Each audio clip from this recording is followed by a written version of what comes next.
The National Electrical Code, or NEC, specifies ampacities for cords. Article 400.5, titled Ampacities of Flexible Cords and Cables, addresses this directly. The ampacity of a flexible cord or cable must not exceed the values specified in Table 400.5a. Table 400.5a details the ampacity of flexible cords and cables that do not exceed 600 volts. For a conductor size of 1/0 American wire gauge, or AUG, the ampacity is 130 amps.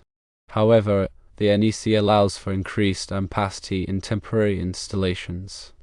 According to Article 400.7a, use of flexible cords and cables. Flexible cords and cables may be used for temporary wiring purposes if they are suitable for the conditions of use and if all the specified conditions are met.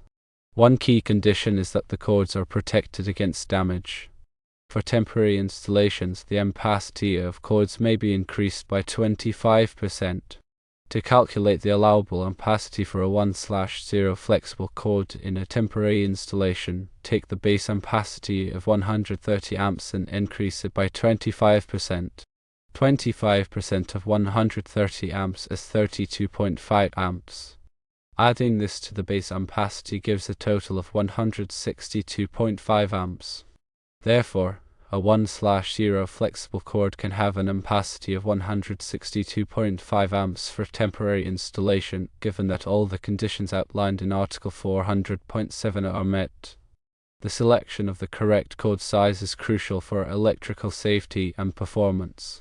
Firstly, always consult the NEC and local electrical codes for specific requirements and restrictions.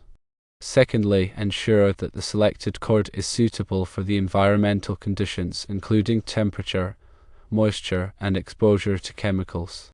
Thirdly, protect the cord from physical damage by using cable ramps or other protective measures. In addition, inspect the cord before each use, and replace it if any damage is found.